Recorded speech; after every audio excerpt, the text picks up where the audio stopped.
Well, officials say they want to impose public and covert costs on Russia over alleged direct interference in the US electoral process, but it goes well beyond that. President Obama's authorized sanctions to be imposed on 9 individuals and entities, including Russia's GRU Intelligence Directorate and the FSB security agency. There are 4 named officers of the GRU, 3 outside companies which the US has assisted and trained GRU staff. Separately, the US Treasury is designating 2 individuals you see under previous sanctions over hacking involving the alleged theft of over $100 million, plus financial information from US businesses, universities, and government agencies. US intelligence agencies are also publishing technical information, including a report entitled Grizzly Step, wanting others to identify, detect, and disrupt malicious cyber activities. US officials say they believe Russia is planning to disrupt elections in Europe.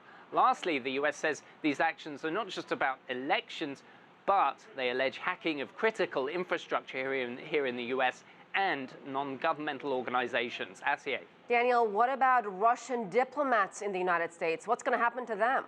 Well, the US is expelling 35 Russian diplomats, normally based in Washington and San Francisco. It's also denying access to 2 Russian compounds in the states of Maryland and New York, which it says are used for recreation and intelligence activities. What the US says is that these diplomats have repeatedly been harassed, US diplomats harassed over the last 2 years by Russian security personnel and police over there, and that other Western embassies have also reported similar concerns.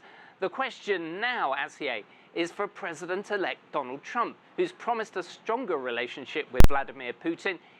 Will he maintain those sanctions that President Obama's now imposed when he comes into office on January the 20th, or essentially deny the unified conclusions of his own intelligence agencies? That's a very good question. Daniel Ryntjes, thank you so much. For Russia's